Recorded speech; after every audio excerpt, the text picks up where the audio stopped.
Hey guys and girls, welcome to Forgetting Walls, the podcast. This is episode 57, and this week we changed things up a little bit, like we kind of always do. But anyways, this week David Colbert, not Colbert, is on the show as he usually is. But this week it's all about him, and we ask him a bunch of questions, some goofy questions, but we kind of get serious because his future goals is to go into ministry or pastoral type of leadership roles in that nature. So we kind of dig into that, and we get into some good conversation and topics that kind of will benefit more than just, him and us. So we hope you enjoy this. We really want you to be proactive. We're going to ask other people questions. So send some feedback in. Shoot him over a couple of questions on Facebook, and maybe he can answer it for you if you're interested in what he was talking about. Don't forget, we did release a bonus episode this week with our friend Darcy Rumble from Johnson & Sound. Also, check that out. We just want to say we thank you for all that you do. And if you really like us, go over to iTunes and give us a rating and review. Go to the Facebook page. Leave us a little comment, maybe. But most of all, we just want you to enjoy this dubstep.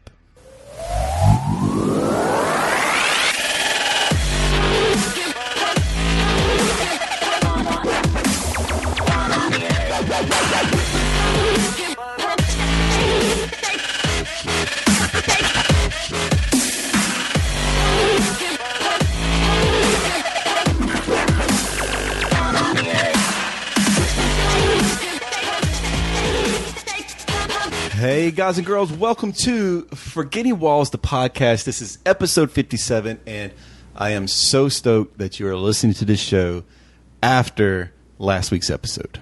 Oh yeah. Rude. Oh my gosh. Let's do this real quick. Everybody's that's here tonight is Robbie. He's in Greenville. Jessica, David, and Justin are in Boone. I'm here by myself.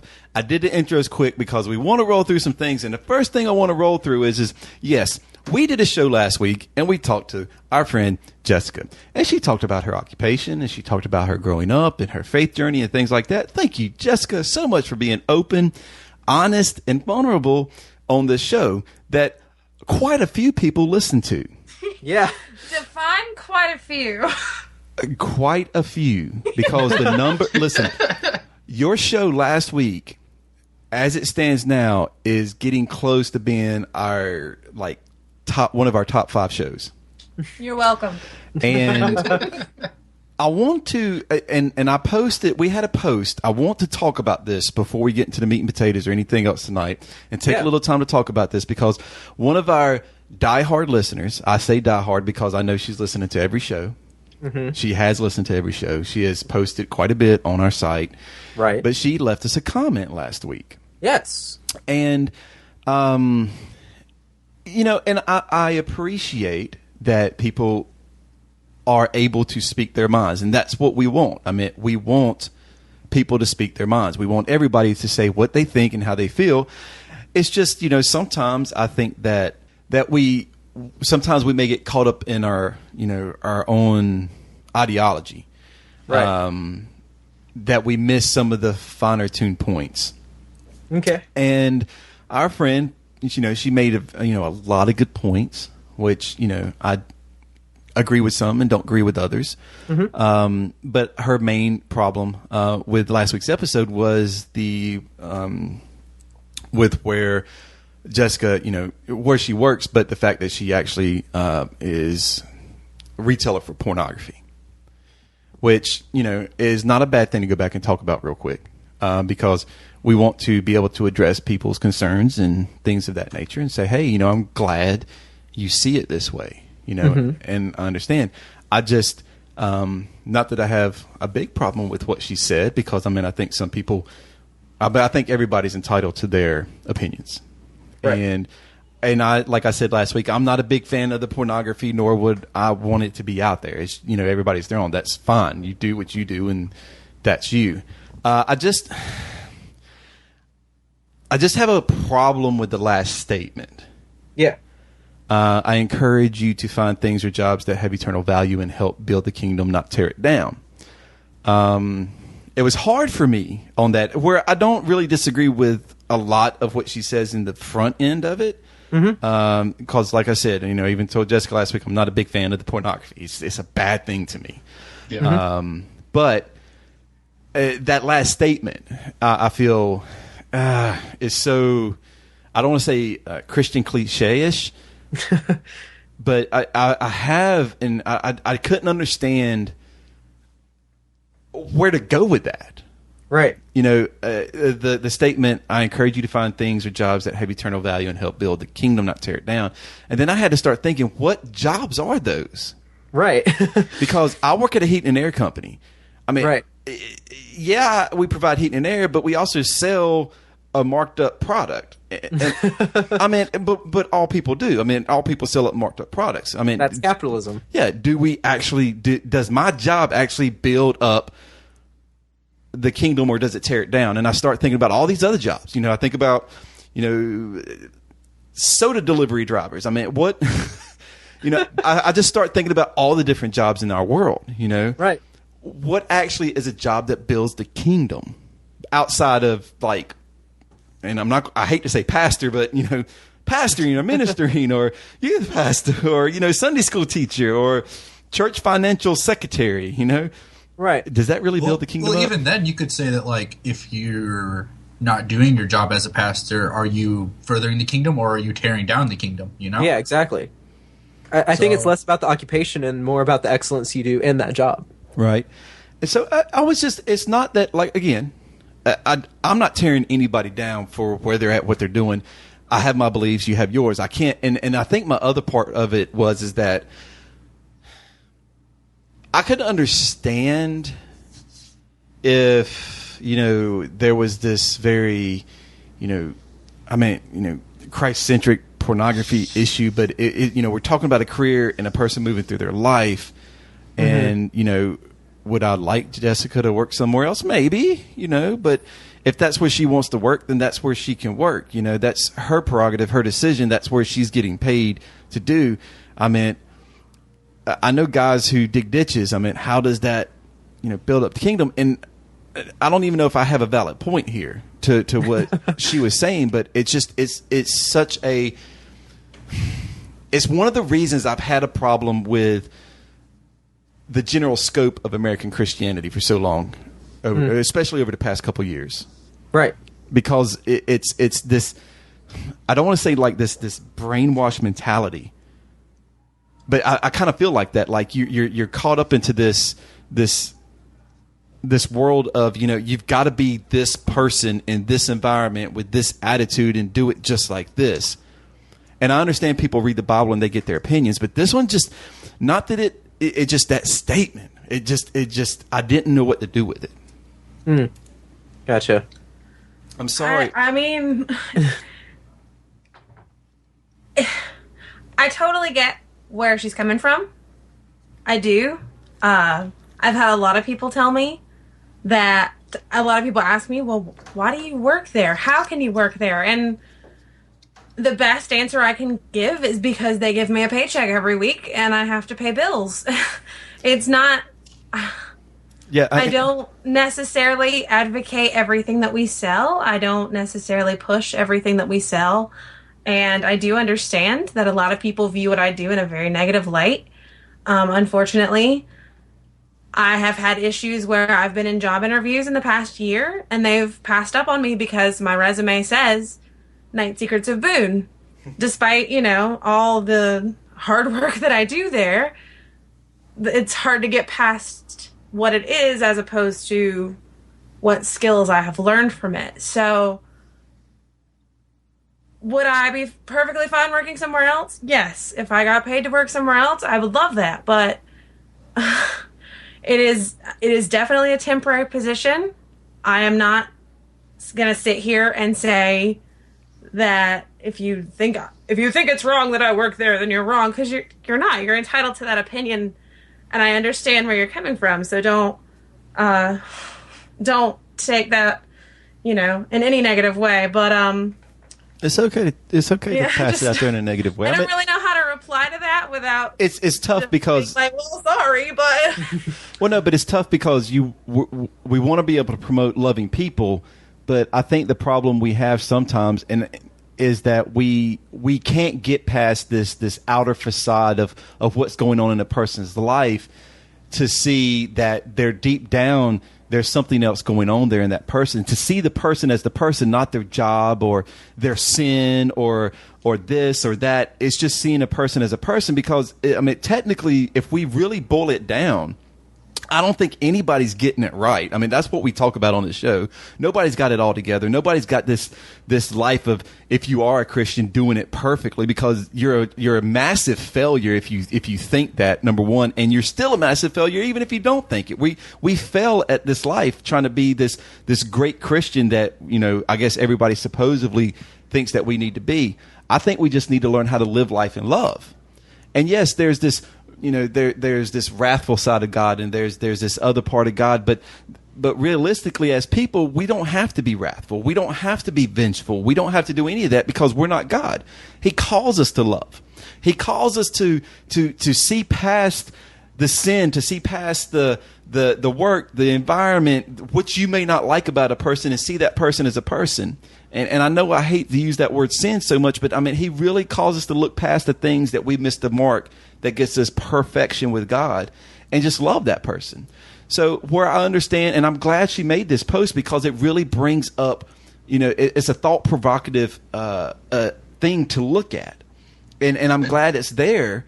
But I'm sure she's not the only person who thought that listening to this podcast either. And I appreciate her honesty of being able to post that. That is awesome. That's what we want. We want people to post their opinions so we can talk about it. And right. This that's a huge thing I do want to emphasize is that, you know, we're not bashing people who no, absolutely not. You know, post on. I mean, right, no, I thank you, whoever she was, for commenting, because like it's good to hear those things. Yeah, and that's the only way we can make constructive dialogue is, you know, by talking about our ideas and talking about our differences and, you know, what we think about that. But I'm definitely of that camp. Like, you know, we shouldn't judge someone based on their job. We shouldn't, you know, pass some sort of moral like, oh, well, you should get another job somewhere. I mean, if they're paying you, great. Go for it. Yeah. I personally know that the job market here in Boone is not great at all. No. It is exceptionally difficult to find a job here. Yeah. I'm still looking for one right now. Like, this place is the only place that hired me, and I applied at like 20 places. They are the only ones who even called me back. So in order to pay bills, that's, I mean, it's an unfortunate reality, but we have, I mean, anywhere. Yeah. But that's capitalism. My biggest thing, my response to this would be, would you say that Paul being a tent maker is what brought people to Jesus, or that Paul going out and building relationships with people is what brought all these people to Jesus? And he's, you know, all that kind of stuff. So that'd be my biggest thing to that. Yeah, that's a good point. I really like the wording of that. Yeah, and you know me, I'm high strung, so I get out there quick. and it's not that I'm protecting Jessica, because like I said, you know, I'm not in full agreements with everything that happens in her job, but I also know what you need a job, you know. So anyway, saying all that, I just want to say again, I appreciate your post. I'm glad that you felt compelled to share your thoughts and opinions of what you heard on the podcast. Oh, yeah, absolutely. We love the fact that you feel confident enough to put that out there for us. And Jessica, again, I appreciate you and what you did with us last week, being able to come on the show and lay yourself out there in front of everybody, no holds barred, and I'm stoked about it. Guys and girls, we're going to be back in a minute. Sorry about the way the intro went, but we're going to be back in a minute with a little bit of different meat and potatoes tonight. We're cooking them in the crock pot. We slow cook these, so we're gonna come back in a minute doing something just a tad bit different. We love you. We'll be right back.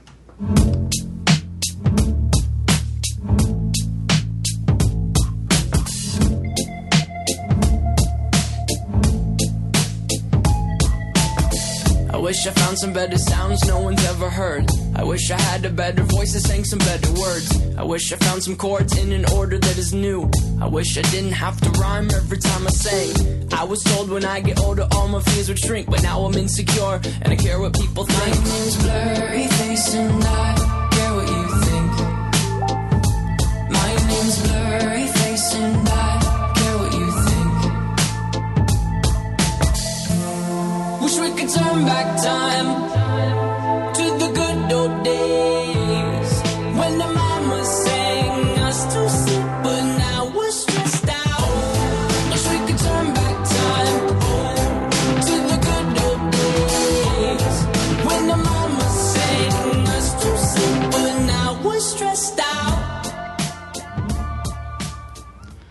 And we're back. It's time for that meat and potatoes. That was 21 Pilots, Stressed Out.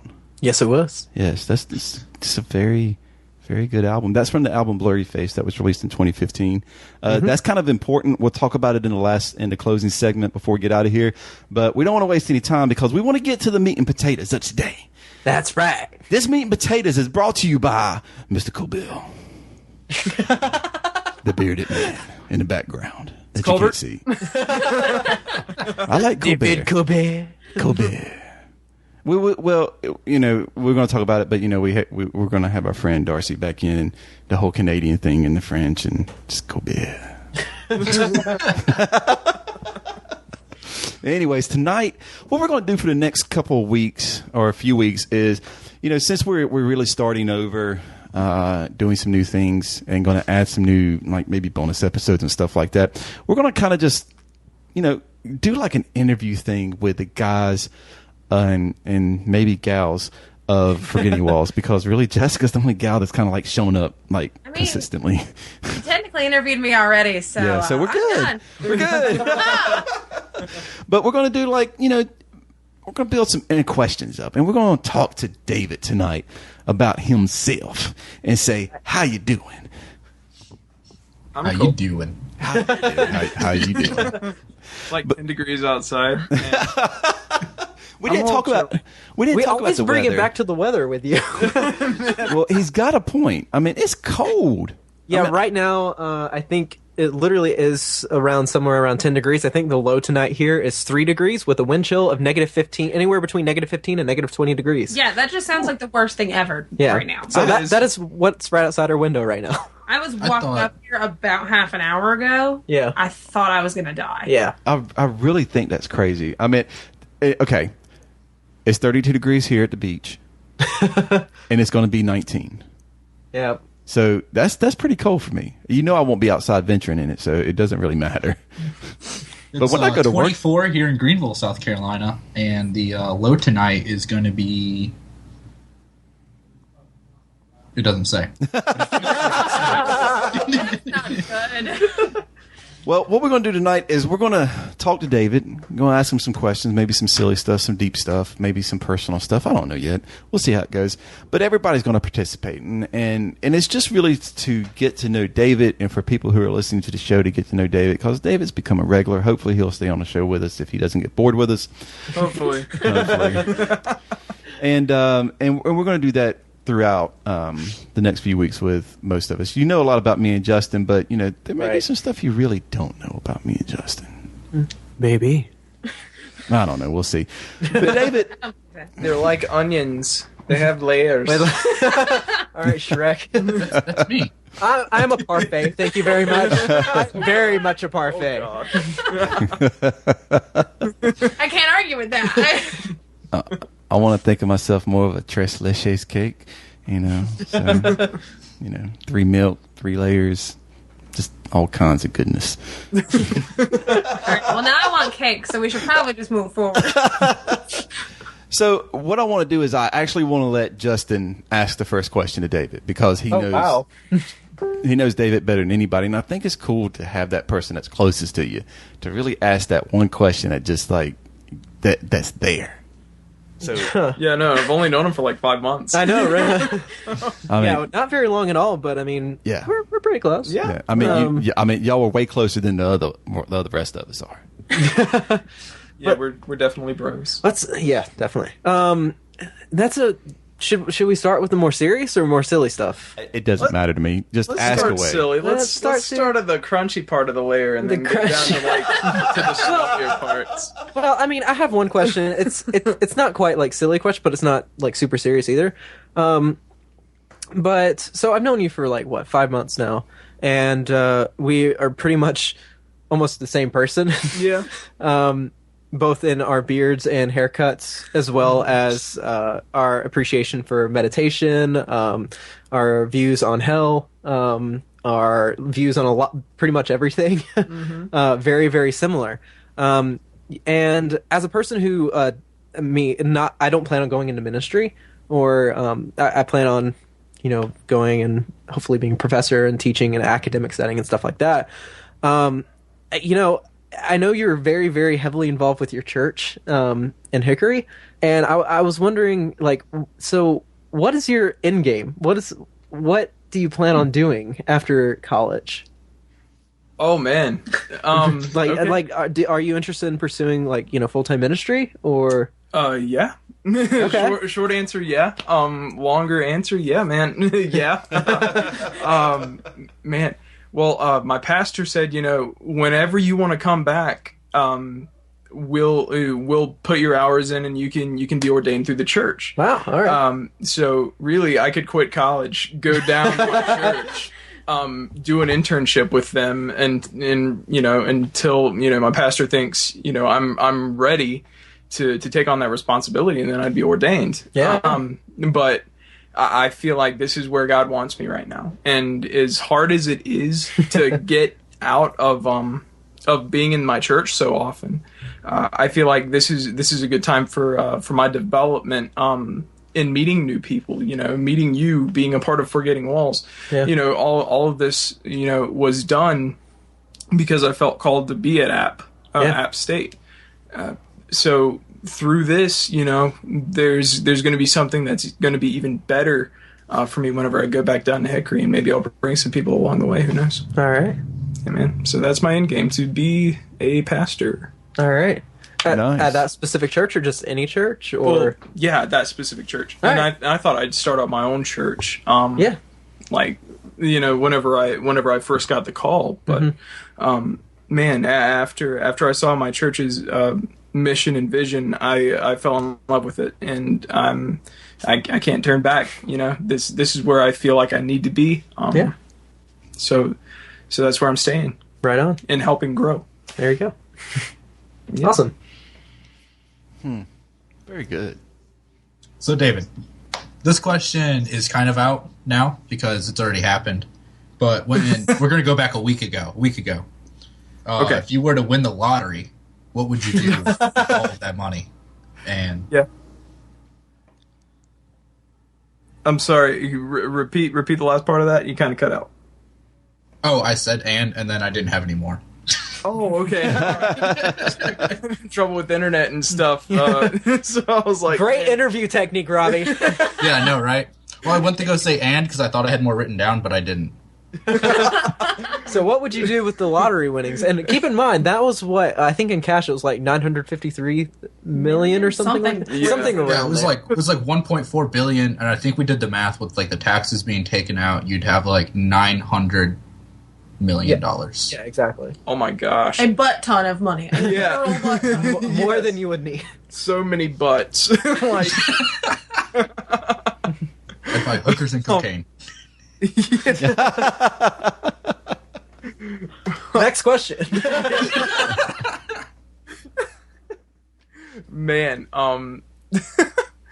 that's an unimaginable amount of money. And with that, I couldn't even imagine what I would do with it because it's just such a big number. I'd stay in school. I would, because I'd actually have money to pay for as many degrees as I want. Invest a good amount, donate a very good amount, and then, pretty much stay in school, help develop, the church, the ministry, invest for the future for my family, and then just, don't even worry about paying me to be a pastor. I'll do it for free and just live off my savings. You can live off the interest alone of that money. Yeah, exactly. Yeah, You could more than live off the interest alone. That's my loose plan with the lottery. So yeah. Wow. Great question, Robbie. Thank you for bringing that up, man. Yeah, man. All right. Real quick, we're going to go through 5 or 6 questions or a few things. I don't want you to think about it. I just want you to answer. And then on the last question, you can think about it, okay? Okay. All right. So would you rather be the smartest person, the hottest person? Smartest. Okay. Would you rather be the richest person on the planet or immortal? Immortal. Okay. Would you rather be half your height or double your weight? Half my height. Would you rather be a lawyer or a doctor? That would be so funny.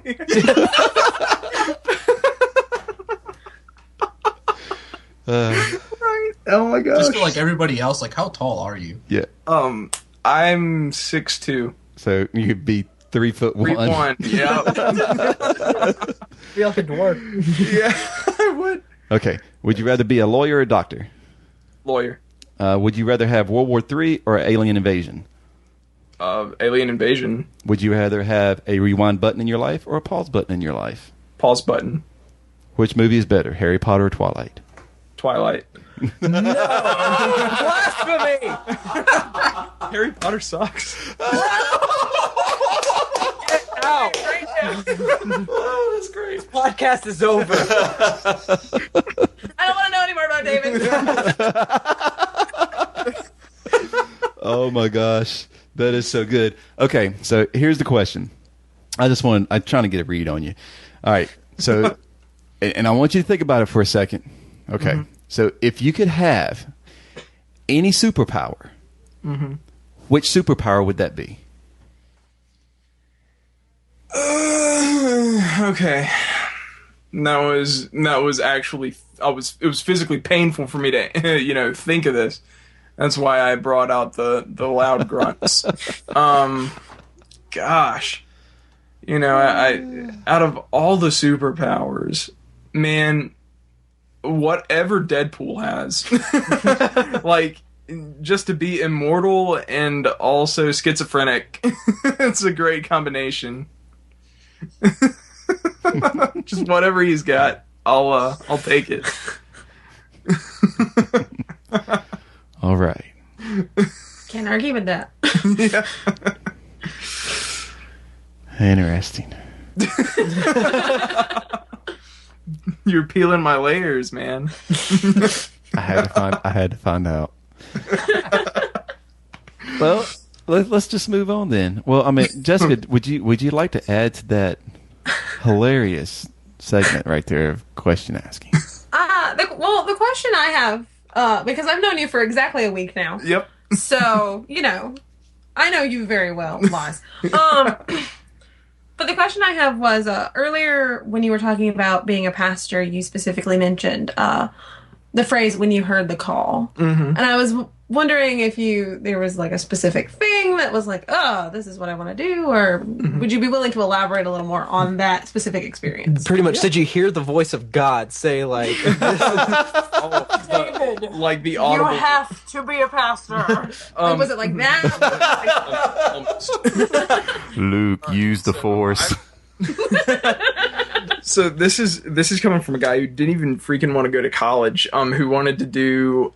What did I want to do? I wanted to do like engineering for albums and stuff. I wanted to be a producer, and I was trying to start up an extension for a church in Charlotte, Elevation Church. My dad and I were in on that. My dad really wanted something fresh in my hometown of Hickory, and I kind of got behind him on that. So we were in this building for a vacuum company, like a vacuum cleaning company. That's where the extension site started. And we're listening to this broadcast that happened a month prior. We got the sermons in the mail. And we're listening to this broadcast about a month prior to the date that we were worshiping at. And it was Pastor Stephen Furtick, doing his typical thing, rallying up the crowd. And he does a freaking great job at it, the guy's a heck of a priest. Preacher. That's what Have you seen him? That guy's not celibate. He's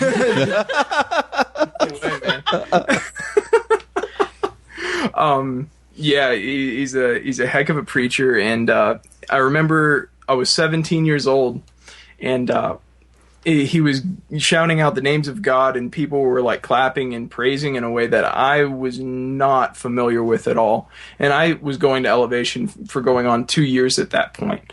And that was the biggest reaction I got out of the smallest amount of people. There were 6 people in this building that we were in listening to somebody's recording of a sermon, and we were going nuts just thinking about all these attributes of God and all these things that we could praise him for in everything that he does and all of his titles and all of his roles that he fills.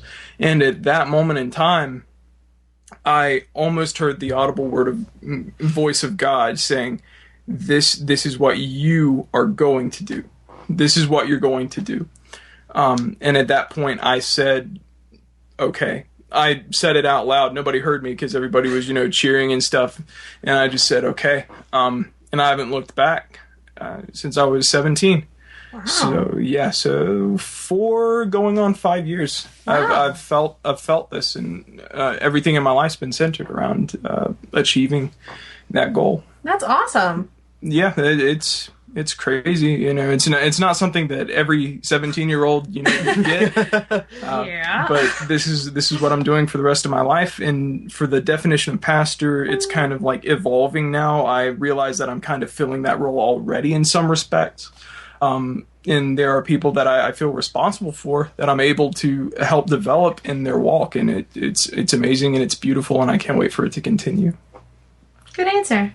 Thanks. Yes! A+. Heat and cooling. Applause. 10-10. Would ask again. Sweet. Well, I got a question for you, because I can think back. I mean, people know. I think if you go back on the show and listen to anything me and Justin's talked about, you hear little bits and pieces of where me and Justin come from. But I remember hearing that once, and I was like, man, I'm full on board. I'm going to be a youth pastor. I was at a conference, heard this thing, and I'm like today in this whole different place. I mean, like, legit whole different place. I mean, same here. And it's like, do you think that, and I'm going to say this to your point, not hindering anything that you said about where you experience God and where He's taking you, but do you think there's times where, we're listening, we're not that we're really in tune to God, but we're in that place where we're available, where we're ready for Him to speak to us. And as He starts speaking, it's just the start of the sentence. You know what I'm saying? It's like, okay, here's what I want you to do, and this is the direction I want you to go in. But do you think that we really never get the full picture, that we're just getting glimpses, like we're getting a word at a time? Like, here's the full sentence that God's given us. But we're only getting one piece of that at a time. And we might start traveling down this path where we think, do you think that, and I know this sounds weird, but do you think we put more of ourselves of that moment into what we hear from God? Or do you think that it's just that, we're only getting a little bit of it and we're trying to figure it out on ourselves or by ourselves? Well, this is, I think I'll try and answer that question with something that a good friend of mine said. He said, one thing that he's been learning is the difference between a calling and a ministry, because your ministry can always be a part of your calling, but your calling isn't just in one set ministry. Okay. And that's something that I found very interesting and very dynamic in this walk that we have as Christians. I feel like I'm called to be a pastor, but a pastor not in the position of somebody who just gets, paid a year's salary to preach every Sunday, but to somebody, who actively gets involved in people that he's responsible for spiritually. And that can be a part of my ministry. Say I do it through song, I do it through a music ministry, but I'm still being pastoral. And so on and so forth. You could do that with youth as a youth pastor, as a position, but you are still pastoral as a pastor.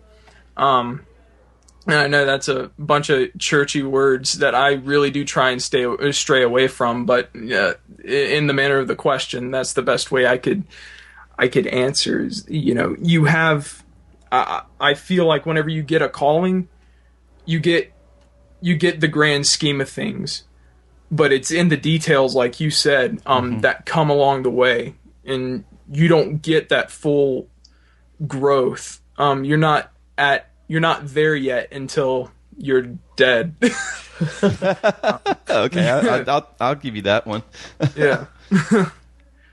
That's the best way I could answer that question. That's a good answer. I like that. I mean, because it's weird for me being where I'm at and where I've come from, still, and I feel like that, I think the younger the younger I was, the more defined I thought my path was, until the older I got and looked and realized that I really didn't see the path at all.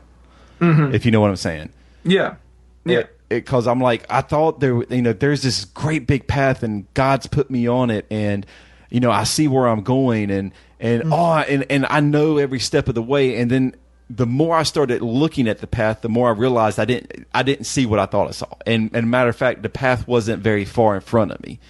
Mm-hmm. It wasn't filled out yet. And then I realized what I thought I knew was only what I knew, but not what I was revealed to know. I mean, if you understand what I'm saying. So yeah. So for me, it's a really different place. But I love the fact that your story of that calling, of that. It's so refreshing to hear that, to still feel that connection with a person who is hearing God's voice audibly and knowing it. And I know that sounds funny for people who don't understand, God and Jesus and Christianity and things of that nature. Not that all ties into what I'm saying, but it is weird for people to hear that, because it's so supernatural, it's so abnormal, And I appreciate you being able to, be honest and open about that experience. Oh yeah, I mean, I can understand from both sides of the story. I was an atheist before I was converted. Using churchy terms like converted. Whenever I experienced Jesus Christ for the first time, so I understand what it's like to somebody say, "Oh man, he's closer to being Deadpool than he thinks." He's freaking schizophrenic. He's hearing voices. I love that analogy. So yeah, and then I can see it from the other end, where Christians know what I'm talking about. But either way you see it, I try and be as genuine as I can. Well, when I hear that, and we're talking about asking you questions, and you talk about you're looking, not that you're looking for, but you feel that you're called to be in that pastoral ministry or that pastoral calling. Mm-hmm. We had a guest on episode 20, Peyton Jones, who is one of, when it comes to, like, I wouldn't call him a Christian leader, but somebody who I would consider somebody I look up to in the world of ministry and pastors and things of that nature. Right. He talks a lot about, in the book Church Zero, about like the 5 different roles of, I don't want to call them elders, but these 5 different type of positions, senior type of positions in the church, where it's, whether it's evangelist or teacher, pastor, prophet, apostle or church planter, going out, missionary. Where do you feel like you are most called at? Do you feel like you're most called for, like, inside the church pastoral ministry, where you are literally leading a church, or is there a different area that you feel like you're more called to? Oh my gosh. Let's see. Grand scheme of things, the thing that I've gotten for the longest time is that I feel like I'm called to lead a church, or at least if I stick with my church, which I feel like I'm called to do, lead a church campus. I feel like that's where I'm supposed to go. Maybe that's my end-ish game. Maybe that's where I'll stick, but I don't know. But right now, in that I have to find people that I can relate to and who can relate to me. I'm in that position right now where I need to find, and I'm going to explain this because I don't want to sound too churchy. I need to find my flock. I need to find my congregation. And by that, I mean people who will stick with me, ride or die, because I'll stick with them. Anybody who gets something out of my words, and they want more of it because they get something out of it. That's where I'm at right now. I'm in a ministry of, getting down in the dirt with people and trying to just either pull them out of what they're doing, or love them through what they're doing. So I'm in the dirty part. Okay. That's Did that answer your question, or you want to define it a little bit more? No, I think that hits it. I mean, you know, for me, it sounds like you're looking for that relationship, to build those relationships. Mm-hmm. So. Yeah, I'm definitely, yeah, and I see it, and I'm really excited to see where it goes. Not going to hog it. Who else? Come on. Well, just a little comment on that. I think that's a really important thing that you were kind of getting at. I think is the role of a pastor, because often we see in the church there's this sort of hierarchy where you have a pastor who's doing almost everything, and he almost sort of has power over the congregation, and to make decisions and to what's going to happen. Rather, instead of power over people, I definitely am of the view that a pastor should lead beside or even underneath people of the congregation in order to help them grow and to serve them. It's I think the role of a pastor is to serve. It's to that's like Jesus. He didn't come and lord over people, but rather went underneath and beside them and loved them where they were. So I think that's an important thing that you were getting at there. Yeah, to be a pastor is a shepherd. Thinking about David before he was a king, he was this shepherd. And the best thing about it is a shepherd always smelled like what he was shepherding. Right. He always smelled like sheep crap, and that's the perfect analogy I find for a pastor. Is so simple, just to smell like crap all the time, because you're always invested in somebody, and that's really what matters. I love your approach on that and your outlook on it, because it's too often I hear pastors, senior pastors, executive pastors saying that it's lonely at the top. There's nobody there, and it's such a very negative way to look at that calling in that ministry. So I really appreciate that outlook as well. Good man, thanks. So David, who had the biggest impact on your life, and how? Wow, that's a loaded question. All right. Wow. Oh man. All right. Let me just sift through everybody I've ever met in my life. Jesus. David is just waiting on the. It's Jesus. In your sleep. Jesus Duke. You're fine. Well. Just kidding. Love you. Love you too. Kisses. Bro kisses. I mean, we all know it's me. So. Yes. For the longest time, I thought your name was Roseby because I mixed up the B and the Z in your name on Facebook, and I just always thought your name was Roseby. I always appreciated that about you. Who had the biggest impact in my life? Man, all right. I think I can answer this. There is a gentleman who was my teacher in seventh grade. And he was the teacher at a Christian school I was at, which led me to atheism. And at that school, no, the school. Which I grew to really love and appreciate, but whenever you're that young, you don't appreciate it really too much of anything. At least I was there. Man, this guy, his name's Corey, and this guy really, I had a lot of issues. I was very angry, dealt with depression, and I was young whenever I experienced that. But that just goes on with how I overly internalized things from my past, and I was very upset and angry about it. And I was angry at a God that would allow certain things to happen. And I chose to not believe in him, or it, or she, or what have you, or them.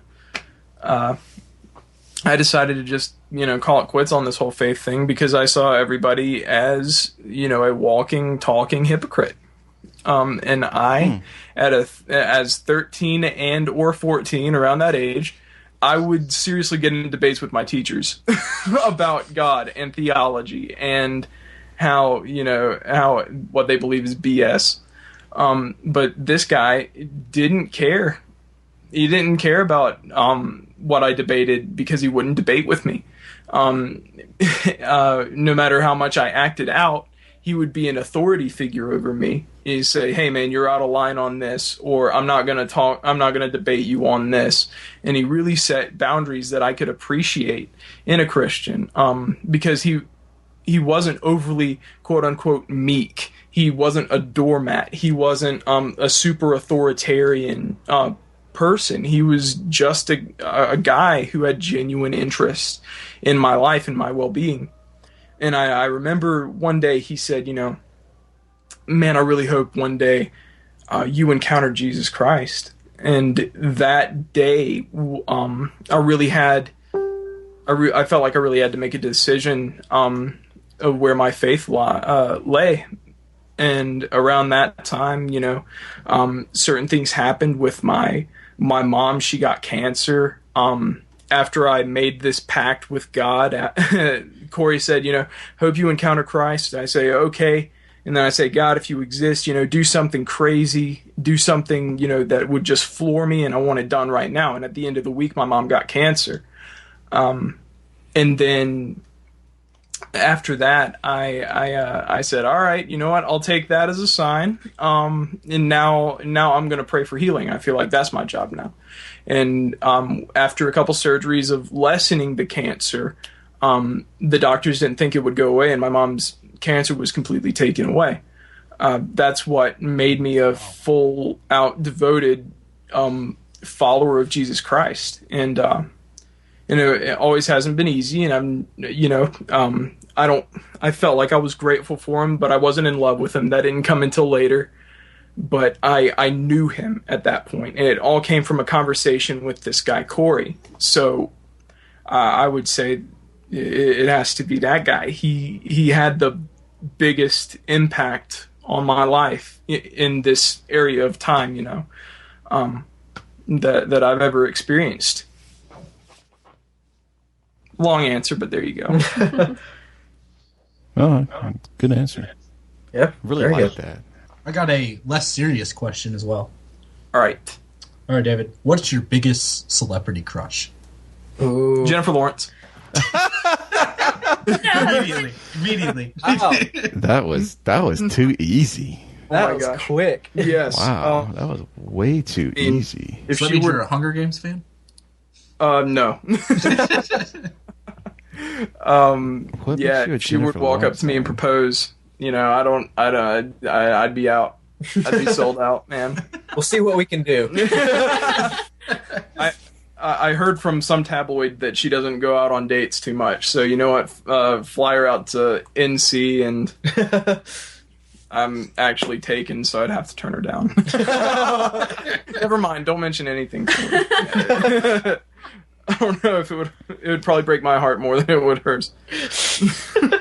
All right, I got a kind of a silly one too. I love all these would you rather things, or if this, that. So, all right, so I already know that you're not a big Trump supporter. Oh, okay. Okay, so I kind of figured that. How'd you guess? Who is? But I know you're a lover of your beard. Of my beard. Oh, okay. Yes. I do love my beard. Okay. Now, if somebody told you that if you shaved your beard and never grew it back, that you would solidify that Trump wouldn't go into office, would you do it? Is it just for this election term or forever? Forever. I would be bald on my face for the rest of my life. It's the one political question I had to ask. That's very fair. I'm proud of you.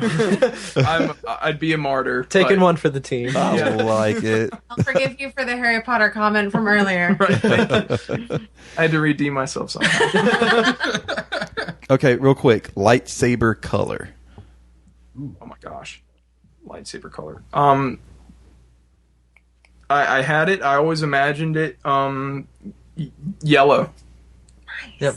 Like Sentinel. Yeah. Yeah. Oh, that's very interesting. I would not have gone with that. Yeah. Everybody very few people in the universe have it. If you could call them people. persons. And yeah, it's rare and it's super, super cool. Gotta be different. I'm special. Yeah. Okay, so we talked about ministry. We've talked, a little goofy stuff, maybe just a hair of politics, always a little bit of Star Wars. But future family plans. What is it that... If you could see how wide his eyes just went. And that's the only thing that sucks about recording this show. I can't see David's facial reaction, so it's really hard to gauge on this end. Deer and headlights. Oh my gosh. Well, and I want to say this because this is something that this is another one of my issues with the mainstream Christianity mentality, ideology in America. Is there's this thing that, to be a pastor or to be, involved heavily in a ministry, you have to be married, this, that, and the other. Do you see yourself, I know you're young and it's probably no time soon, but do you see that as something as that you have to have as a part of your ministry?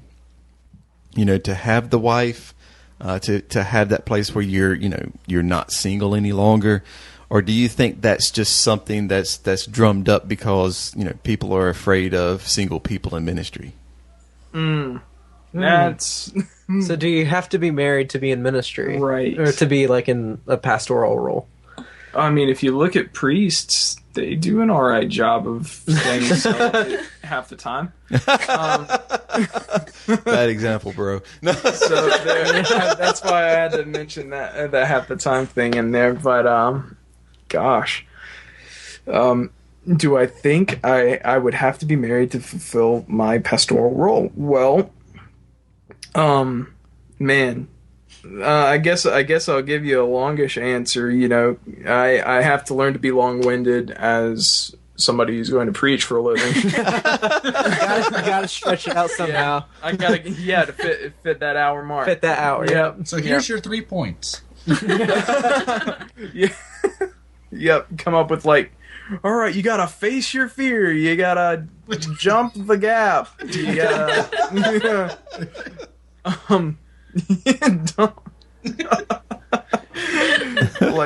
Don't let the gap in your life be your Goliath.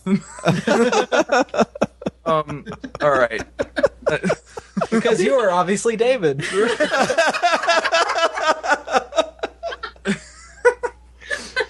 Oh my god. I'm done. I'm sorry. You're good. Keep him coming.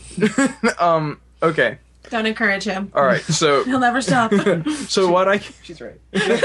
So what I can say personally is that I when I was younger, up until actually pretty darn recently, I was very much addicted to relationships. I had to be in one that stemmed from. I was a real dork in school, in early education, junior high. No girl liked me, and then enter high school.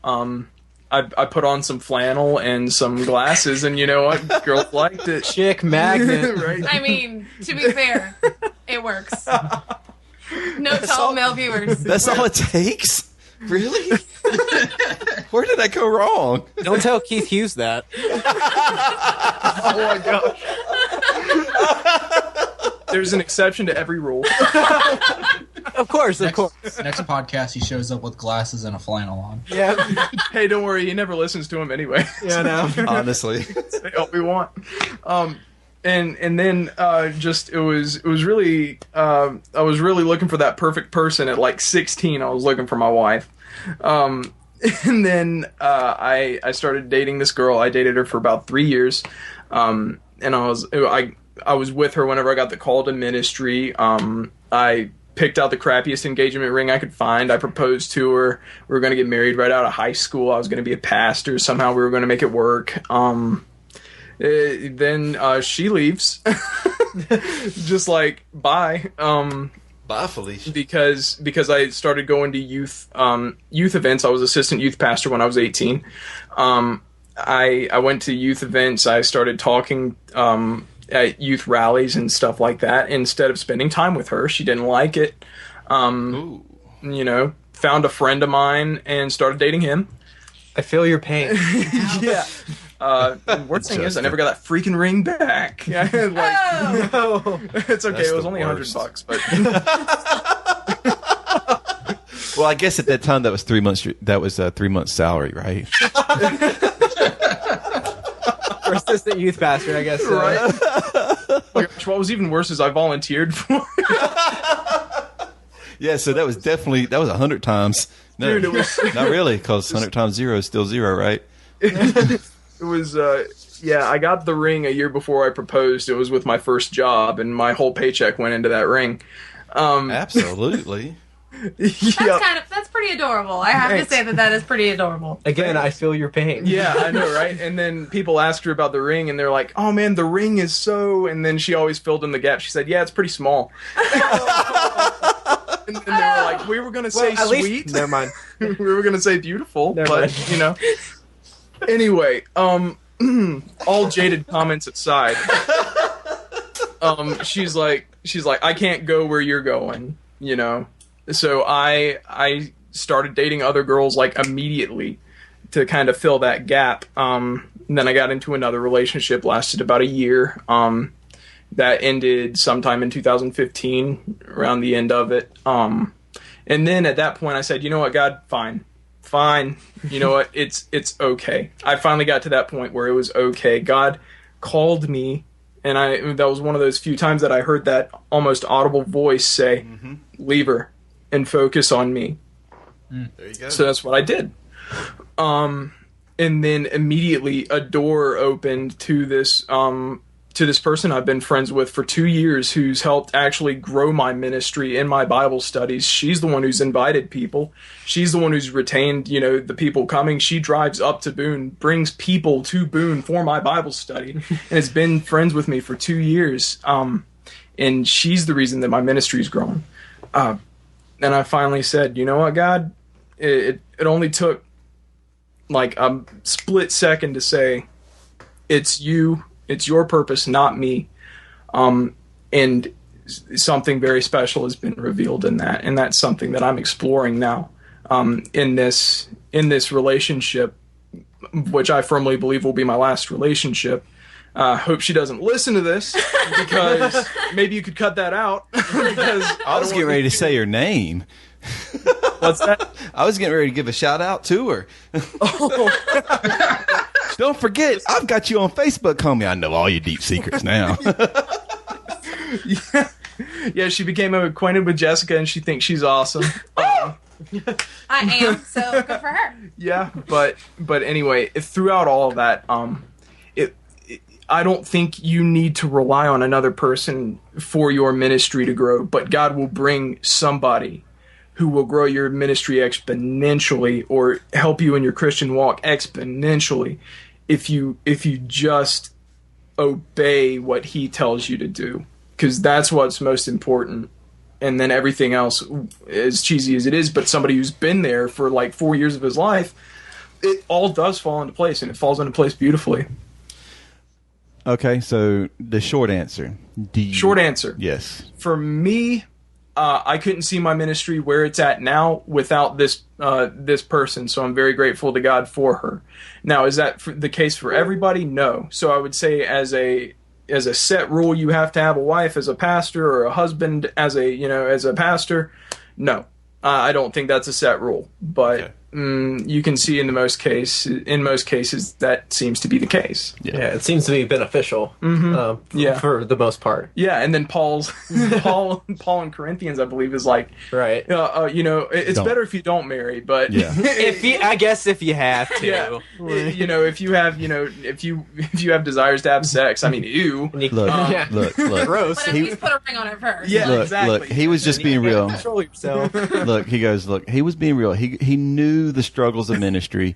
He knew what it would take to have a family and to be in ministry, but he also knew what dirty little horn dogs we were, and we couldn't keep it in our pants. I mean, he knew. I mean, come on. Let's be real.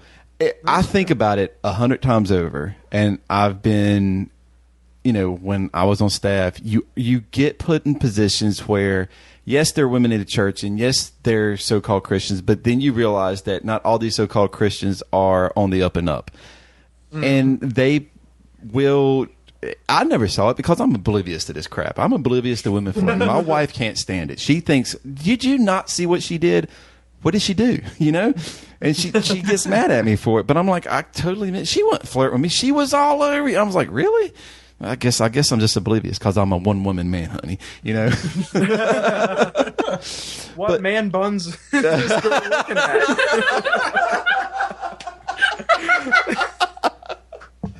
But it was just I think it's very beneficial to have a wife. I think it's beneficial to have a wife in ministry because I don't feel that you're complete. A man can be complete without that spouse. I think you can live your life without a spouse, but man, I couldn't see my life without mine.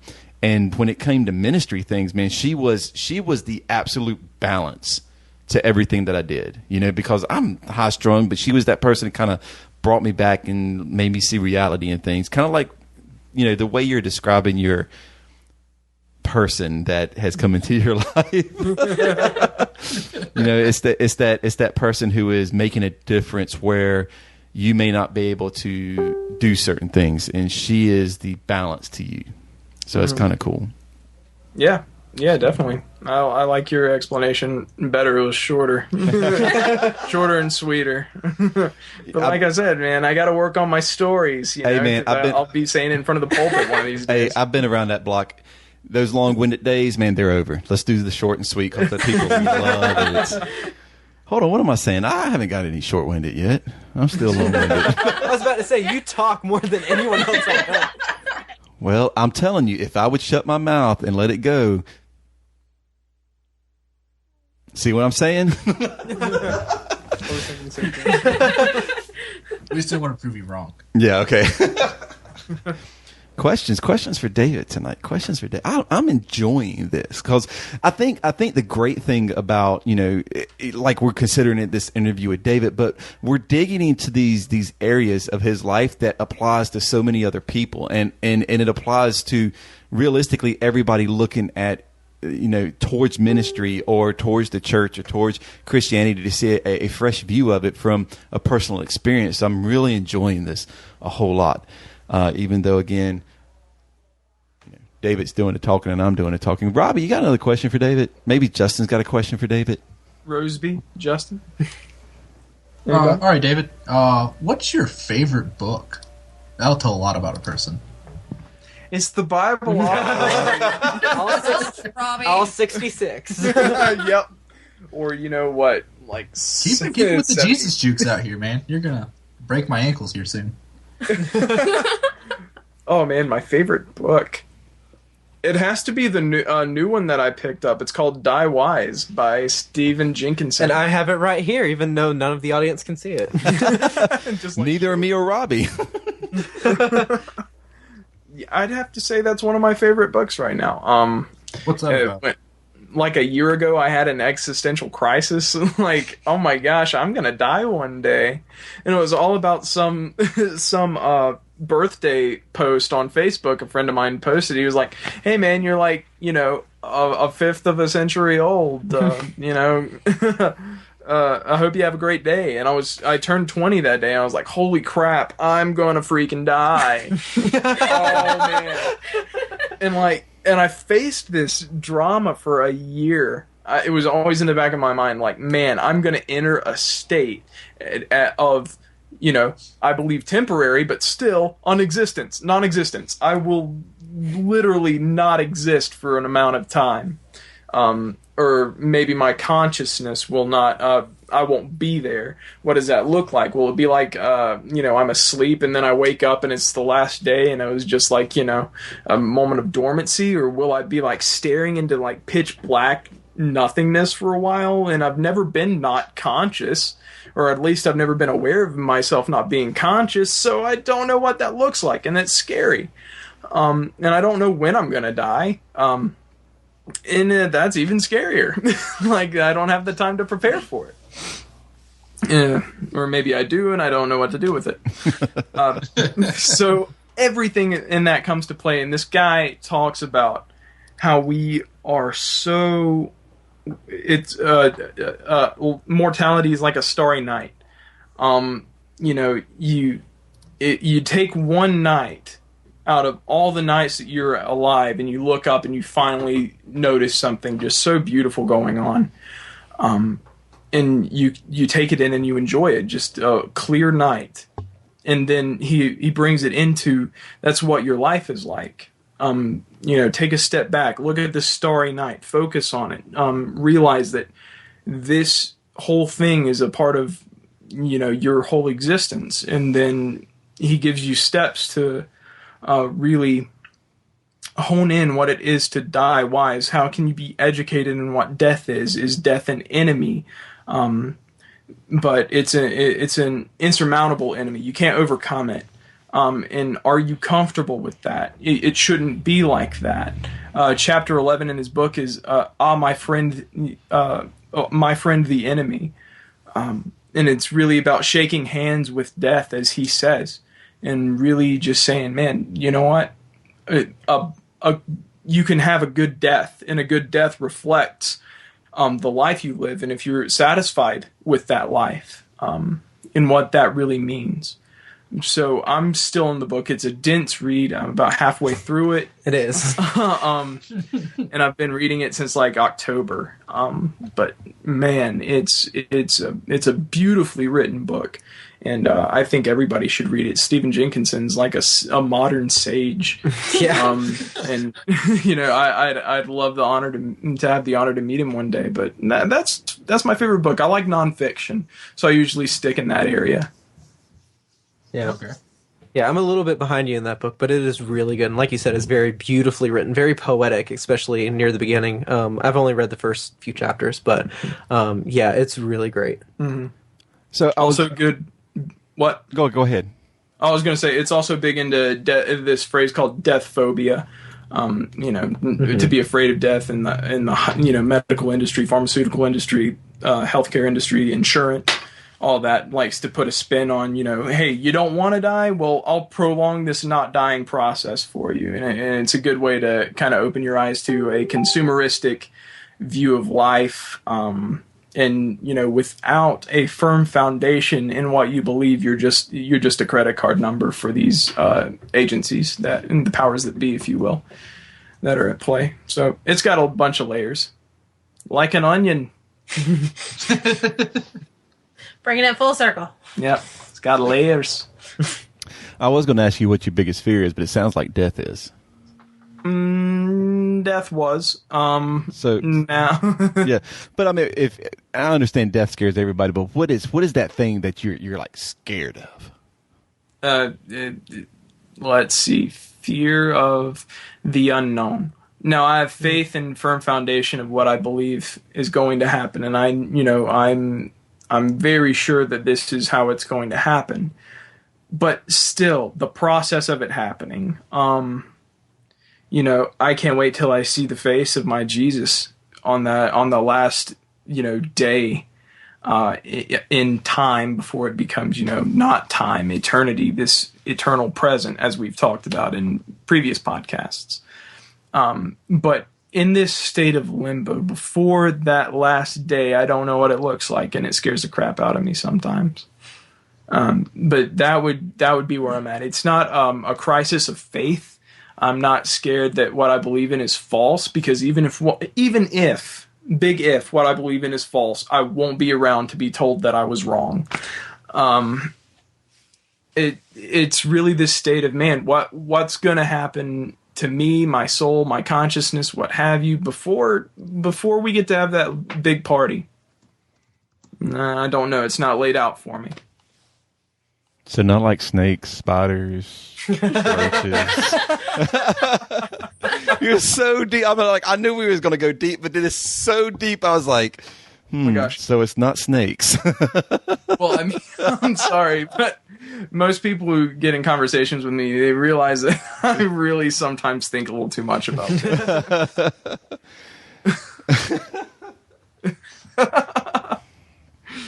All right. All right, David. Yes. What is your spirit animal? My spirit. Oh my gosh. Oh man. It has to be you, Robbie. Dude, you are my spirit animal. Hey, it's the bear. I was waiting for Jennifer Lawrence to be named. No hesitation. That other person probably doesn't like that anymore. Oh man, I really hope she doesn't listen to this. I am going to make it a point that she listens to this.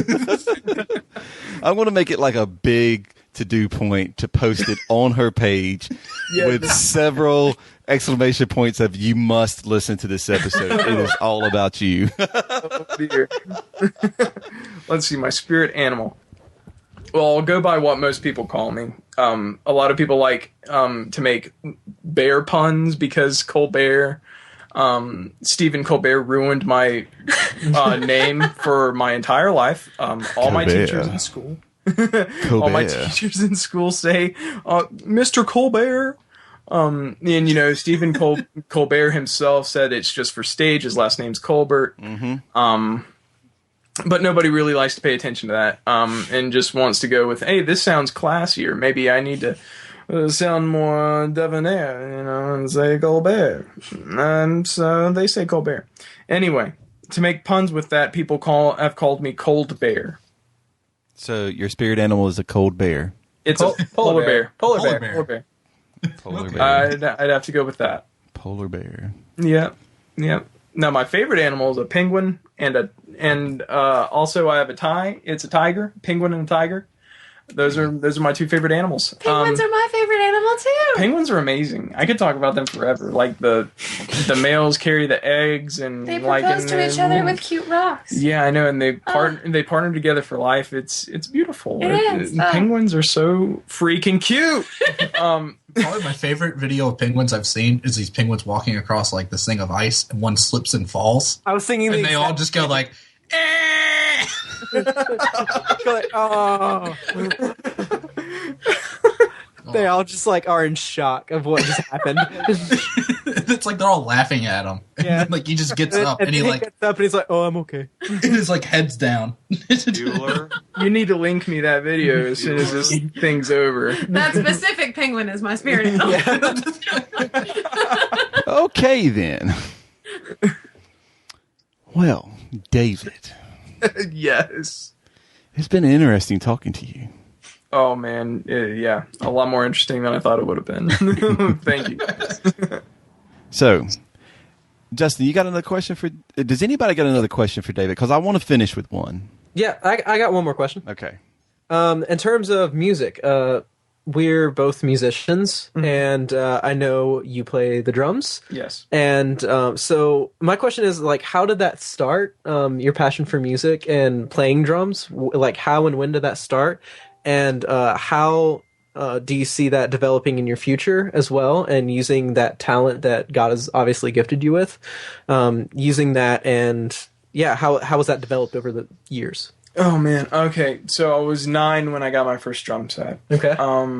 And before that, I hated the sound of music. And my mom always tried to play the radio, and I said, cut it off, please. I don't want to listen to this. I hated the radio. Even then, I was a little hipster punk that hated mainstream music. But at one point in time, I remember I was doing homework, and I got so bored with what I was doing that I got my pencils. I got 2 pencils, and I just started hitting the table. And I was like, Mom, doesn't this sound cool? And I started doing little accents whenever it was supposed to be an accent. And my mom was like, yeah, it sounds pretty cool. And then a couple days later, I was like, man, Mom, I'd like to take up drums. And she said, all right. So she surprises me with the drum set. She invested a lot of money in it, and just for a kid who just tapped on a table a couple times. And, I was like, man, this is awesome. And then I went to a new school. This new school, the one that I told you led me through all that crazy stuff, they had an elective program for younger students. And you could learn an instrument in this free time that you have after your classes. and one of those was drums. One of those classes, it was a drum class. So this guy, Sean Hurry, represent South African guy, had some serious awesome rhythm. I thought he was going to be super black, but he was pale white with a British accent. Because I had no idea what African people were like, and they were they were inhabited by British people long enough that's what they're like. That's what they look like and sound like. But he taught me drums. I took about 3 years of drums, and then I started learning stuff on my own. I started listening to heavier music when I was around 12. Under Oath was the breakthrough band for me. Aaron Gillespie was my first real influence in heavy music. Also Andy Hurley from Fall Out Boy. I've been listening to them since I was 11. And that really started being cultivated in my music. And then I got a double bass drum set. And then I started, learning things and little tricks like that. And, right. And here I am today, 12 years later. And, I'm still playing. Played in a bunch of bands. Some toured. And I played in a few church bands. And, I'm still occasionally in the one in my church. And that's where I'm at now. Now, in the future, I have no idea where that's going to go, but maybe it involves a band with you and this guy named Tyler Goodwin who needs to listen to this podcast. That's true. So we could get the ball rolling on maybe something, fun. Yeah, I look forward to it. Yeah. Nice shameless plug. No. What are you talking about? No shame. No shame. No shame November. That's right around the corner. Yeah. Good stuff. So let's finish this up. I got one last question. All right, go for it. Okay. All right. Now, we've talked sports on the show before. Oh, God. Justin. What? Getting on my nerves, son. Getting on my nerves. I'm getting on your nerves. Getting what? on my nerves. I refrained from all sports talk this evening till right now. That's true because you're outnumbered. We are outnumbered. Very good zombie reference. Yeah. So I understand that not everybody's a sports enthusiast, but is there a sport that you prefer over other sports? Don't say no sport. Okay, because I could think of a few. Okay. Fencing is wonderful. Fencing is great. I took that. A real gentleman's sport. It is. I took chess. Chess is an amazing sport. Underwater basket weaving. Let's see. Cricket. No, I can't get behind cricket. Because cricket's an actual sport. For real though, for something that I could watch. Yes. As a pastime, I watch American football with my dad, on Sundays. That's not something I'd like to watch. What I really like is rugby, and I like soccer. Those are two things that I can watch. Okay, good stuff. Yeah, I don't have a favorite team, but I really enjoy watching it. I was a part of a rugby league when I was younger. Got the crap kicked out of me. I like rugby. So yeah. Now, okay, good stuff. Yeah, so I like soccer too. I love soccer. It's just I'm a sports person. I grew up around sports, so it's a pastime thing for me. I can watch ESPN 24/7 and not have a problem. So, okay. So that's just me. But I'm glad to hear that. It does separate you a little bit from Justin. I've had a blast. I don't know about y'all. I've had a blast talking to David this evening, and I hope everybody who's been listening has had a blast listening to David. You're just looking for something. There is a difference. I played surprise. What were you saying, Keith? Didn't hear a word you just said. Nothing that y'all just said. Didn't hear a word of it. Yeah. I mean, he said I did play sports in high school. Yeah, that's what I said. Yeah, I did. Sports did high school. Didn't hear a word. I was like, man, where did everything go? I think Sterling jumped on League of Legends. Yeah, probably. Because I just got blasted down here, and I shouldn't. I mean, I got killed. I'm about to increase mine to a gig worth of speed, and then let's see what happens. Do we want to cut it somewhere? I'll go back and cut it. I don't know. I'll cut it somewhere. Don't worry about it. Okay. Oh my gosh. the technical difficulties that we've had tonight. Anyways, like I was saying, side, there's actually a video now. Hey, say what? I said it's actually a video on Justin now, for me at least. Yeah, I got Justin back on video too, and hello. The only reason to have video on us is because I dance awkwardly when y'all are talking. Well, again, oh, yeah. You want to send it, or you want me to send it? Nah, it don't matter. I think that one's such a horrible, just like pixelated picture. I can't even tell. Oh. Anyways, there he goes. He drops out. Anyways, David, like I said, it's been. I've enjoyed it. I think I didn't know where it was going to go tonight, but I'm glad the directions it did go in. I hope somebody can listen to your experiences and the questions you answered and maybe gain a little bit of wisdom and knowledge from it. So I appreciate it. I thank everybody for participating in this. I'll do this. If you had one thing that you could say to everybody right now, just like your Jerry Springer final thought. Okay. All right. Read my blog that's about to be revamped from Forgetting Walls. Word. And on that note, we'll be back in a moment to close the show up.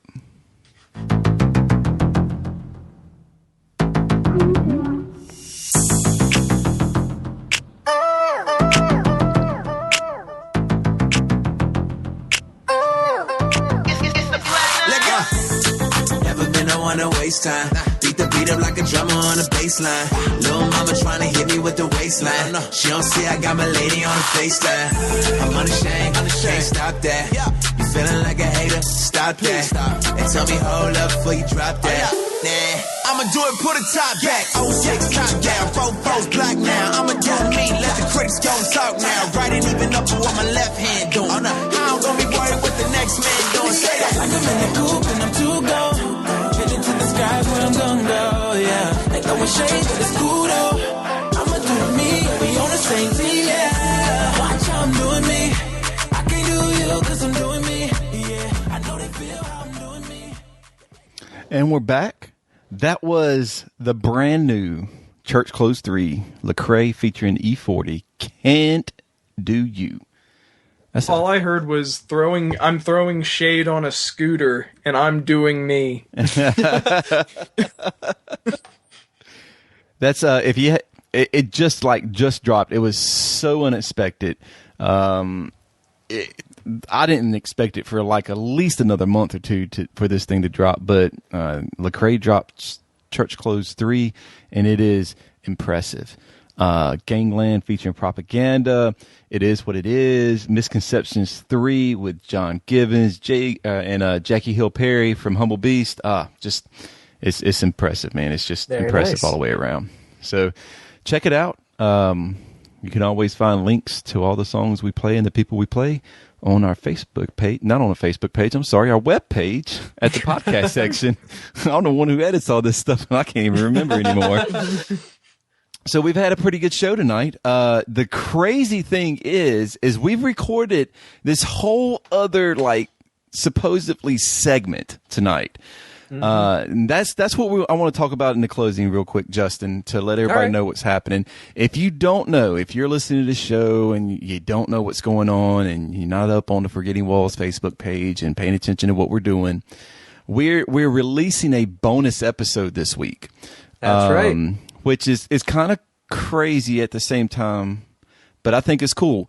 Our friend Darcy Rumble from Johnson & Sound, you hear about him all the time on the show, has agreed to record segments with us. Now, this segment was actually supposed to be a part of the episode this week, but we recorded so long that we're like, there's no way we can fit it in with the show.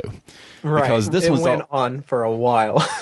And it was a good show. It's great. Like I'm not saying it's bad or anything like that. We got in conversation and it just kept going. Yeah, and because it was good. It was good conversation.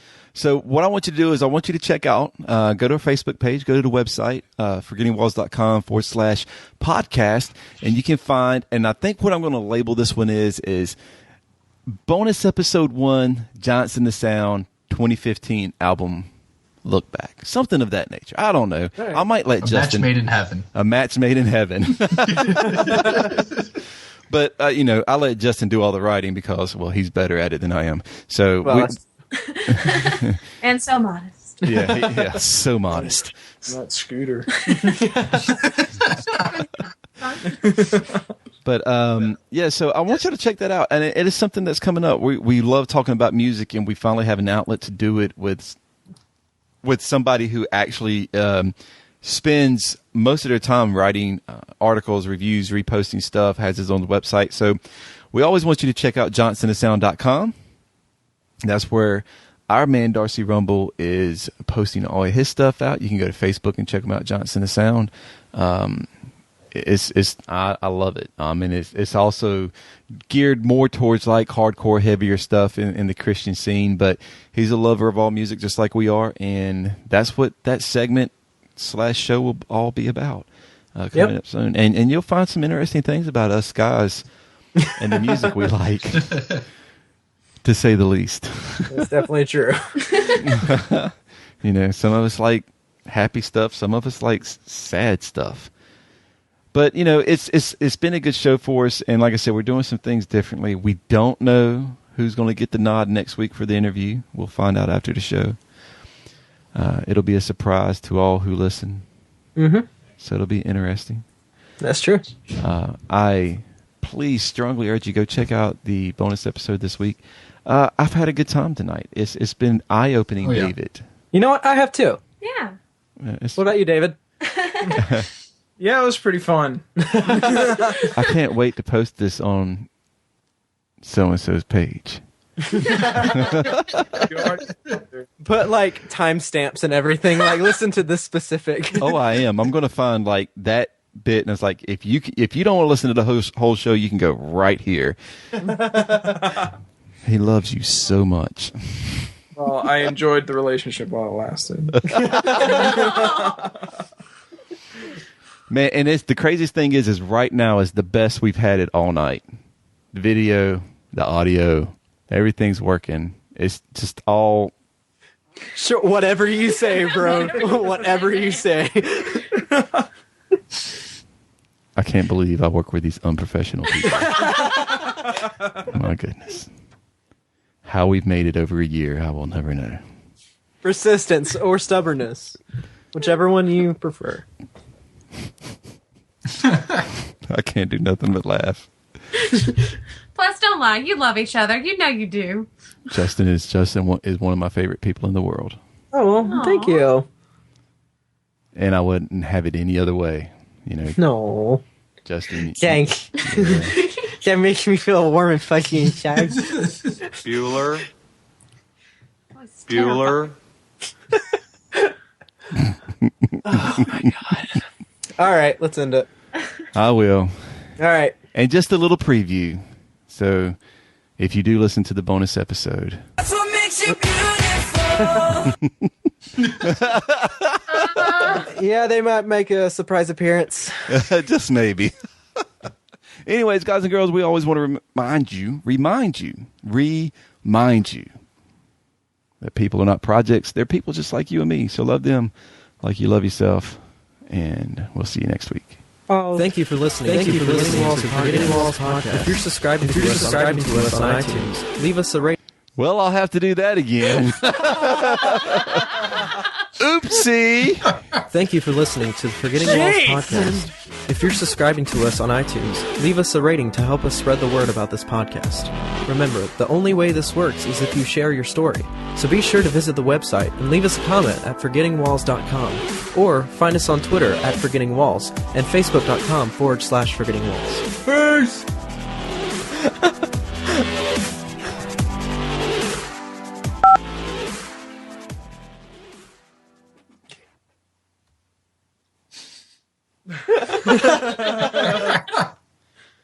There's nothing else to say. I find this lack of faith disturbing. If you can go wrong, it did go